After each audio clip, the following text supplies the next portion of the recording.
Okay, so let's dive in. Phrasal verbs, they're everywhere in everyday English, aren't they? Oh, absolutely. They add so much color, but yeah, they can feel a bit like a maze sometimes with all the different meanings. Totally. You think you know one, and then it pops up meaning something completely different. Exactly. And you know what's interesting is that these little pairs of words, often sounding quite informal, they're actually crucial if you want to sound natural when you speak English. Right. Much more common sometimes than the more formal single words. Yeah, definitely. So that's really what we're digging into today. We're not trying to cover like every single phrasal verb ever. That would be impossible. Uh-huh. Impossible and probably not very helpful either. Right. So the mission today is more about shining a light on some of the really common ones, the ones you'll actually hear and, use. Kind of like building an essential toolkit. Yeah, a toolkit for feeling a bit more confident, sounding more natural. And we're drawing this from an English Voice Club lesson that really focuses on these core verbs. Sounds like a good plan.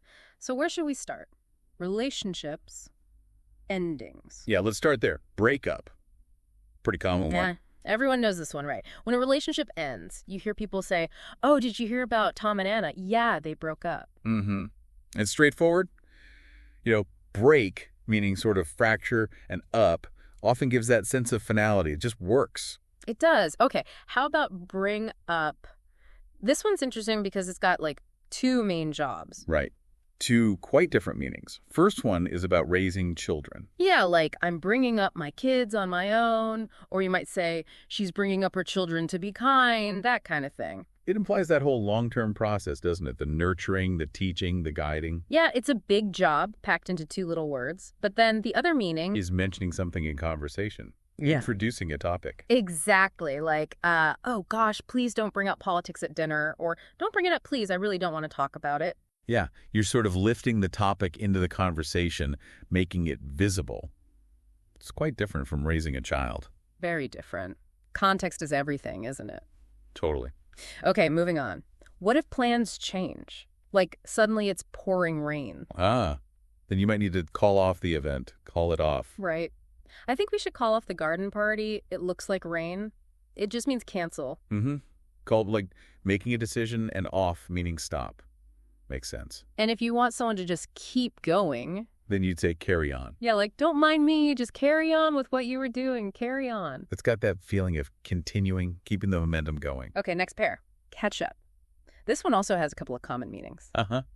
The nice one for Yeah, the fun one. When you meet friends you haven't seen for ages. Right, you get together to catch up, Yeah. share all the news, find out what everyone's been doing, just bridging that gap. Yeah, having a good chat, basically. But then there's the other catch up.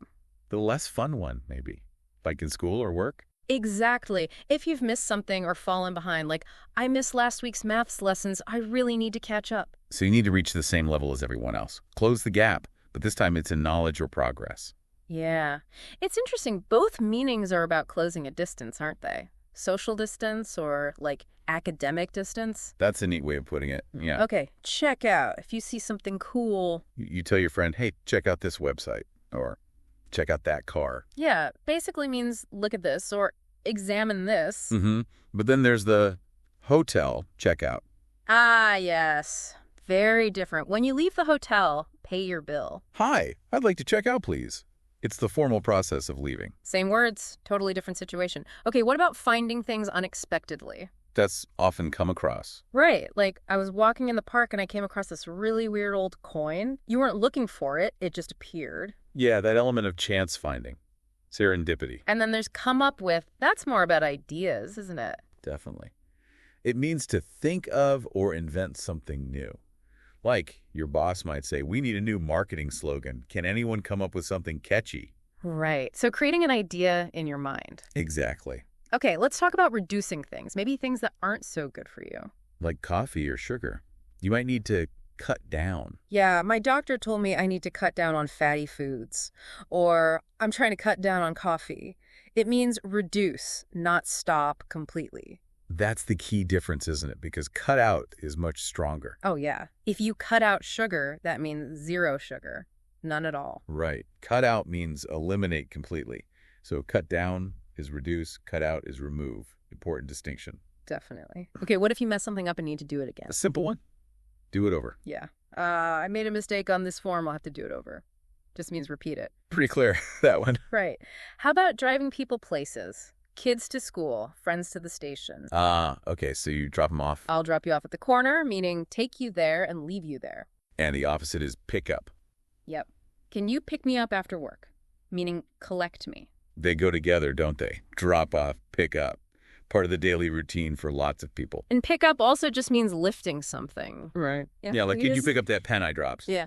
Same core idea of lifting or collecting. Context tells you which one. Okay, forms. Filling in forms. You fill in a form. Or you can also say fill out a form. They mean exactly the same. Yep, totally interchangeable. Please fill in this form. Please fill out this form. Same thing.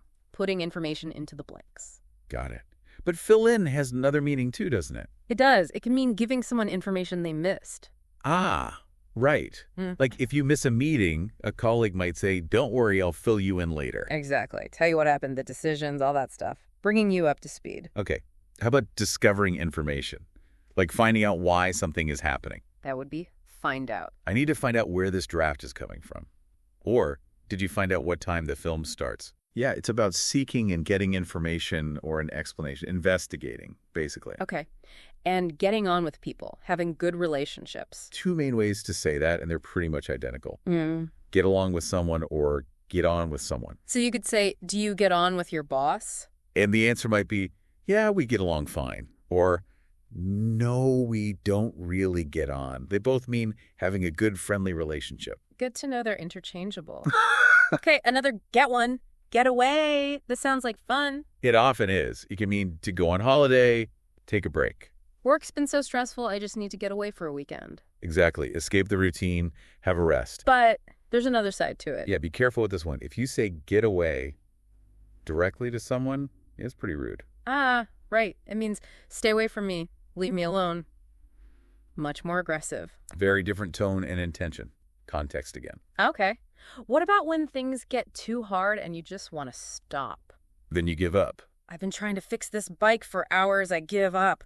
Yeah, you stop trying. You surrender. Right. And if you want to encourage someone or give permission, You can say go ahead. Like if someone asks, can I borrow your charger? you'd say, yeah, sure, go ahead. Exactly. Permission to proceed.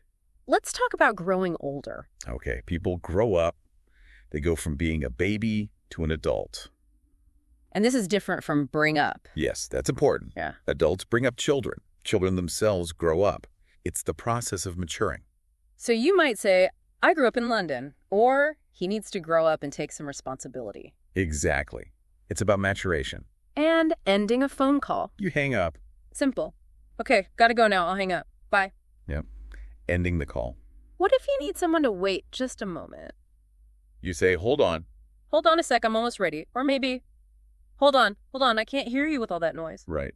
Asking for a brief pause or for quiet. And keeping pace with others, like in a class or a race. You try to keep up. He walks so fast it's hard to keep up with him. Or try to keep up with the reading assignments. Yeah. Stay at the same level or speed. And the opposite is. To fall behind. Exactly. Okay, caring for someone.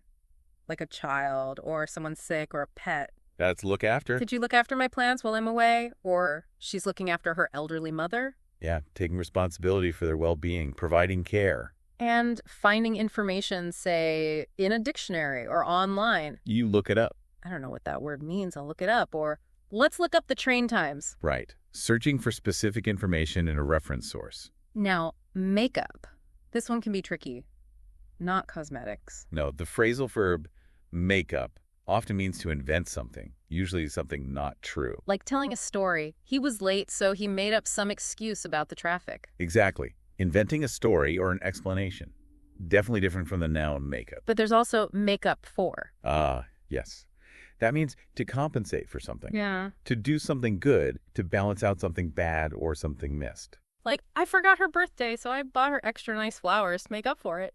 Precisely.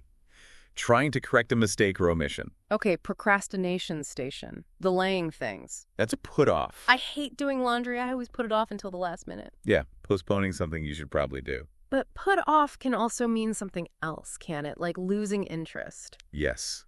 Something can put you off something else. It makes you dislike it or not want it anymore. I saw a documentary about how sausages are made, and it really put me off them. Ugh, yeah. It creates a feeling of aversion or disgust. makes it unappealing. Gotcha. What about meeting someone by chance? You run into them, or sometimes people say bump into. They're very similar.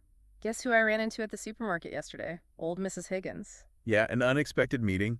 And when you use all of something, no more left. You've run out of it. The classic, oh no, we've run out of milk, or I've run out of ideas. Yeah, the supply is completely gone, depleted. Okay, organizing something like a meeting or an event. You set it up. Let's set up a call for next week. Or they set up the room for the presentation. It means arrange or organize. Involves planning and preparation. And arriving somewhere. Yeah. Especially if maybe you weren't sure they would. You could say show up or turn up. I waited for an hour, but he never showed up. Or what time did Sarah eventually turn up? Yeah, they both just mean arrive. Yeah. Often used when arrival was uncertain or maybe late. Okay. Removing something, like dirty dishes. You take them away. Waiter, could you take away these plates, please? And you hear this in cafes too, right? For food to go. Exactly. A cappuccino to take away, please. Right. Clothes. Getting dressed and undressed. Simple ones. You put on your clothes. And you take off your clothes. Opposites. Pretty fundamental. And getting rid of rubbish. You throw it away, put it in the bin. It's straightforward. Okay. Volume controls, music, TV. You tune up the volume to make it louder. And turn down the volume to make it quieter. Again, clear opposites. But turn down has that other really important meaning. It does. It means to refuse or reject an offer. Like a job offer. They offered her the promotion, but she turned it down. Exactly. Or turning down an invitation or a request. Saying no. Okay, nearly there. Solving problems, understanding things. You could work it out or figure it out. This is a tricky puzzle. I can't figure it out. Or, don't worry, we'll work out a solution. They both mean finding an answer or understanding something through effort. And finally, relaxing when you're stressed or angry. You need to calm down. Okay. Take a deep breath. Just calm down. Yeah. Becoming less agitated, more relaxed. Wow. Okay. That was quite a list. But you can see how common these are. Absolutely. And while it looks like a lot all at once, many of them are really central to just everyday conversation. And the advice from the source material seems solid, right? Don't try to learn hundreds at once. Exactly. Maybe pick 5. Just 5 that seem useful to you. Try using them this week. Make a sentence. That's much more manageable. Yeah, trying to swallow the whole dictionary is, as they said, really, really hard. And probably not the best way to actually get comfortable using them, little by little. So focusing on these common ones really can boost your fluency and make you sound, well, more natural when you speak. Definitely. It makes a huge difference. So maybe a final thought for everyone listening. As you go about your day, start noticing which of these phrasal verbs do you hear people using most often? Yeah. Or which ones do you find yourself reaching for? Why those particular ones? Thinking about that might tell you something interesting about, the kinds of things we talk about every day. A little bit of language detective work. Something like that. Yeah. It just helps you appreciate how these little verbs really shape our conversations.